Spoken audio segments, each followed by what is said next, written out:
মানুষ যদি চায় আমার নির্বাচন করতেই হবে, আমি সেটা হাঁস মার্কায় করি আর শীষ মার্কায় করি।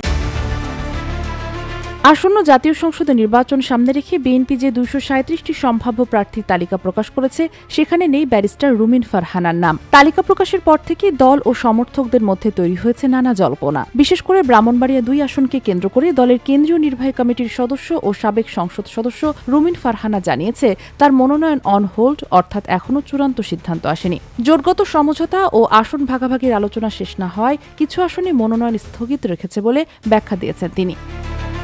সম্প্রতি এক টেলিভিশন টকশোতে তিনি বলেন, আমি মনোনয়ন পাইনি, কিন্তু মাঠ ছাড়ার প্রশ্নই আসে না। মানুষ যদি চায় নির্বাচনে নামতেই হবে। হাঁস দিয়ে করি বা শীষ দিয়ে করি সেটা বড় বিষয় নয়, মানুষের কথাই শেষ কথা। তার এই মন্তব্যে ইঙ্গিত মিলেছে ধানের শীষ না পেলেও জনগণ চাইলে তিনি অন্য প্রতীকেও নির্বাচন করতে প্রস্তুত।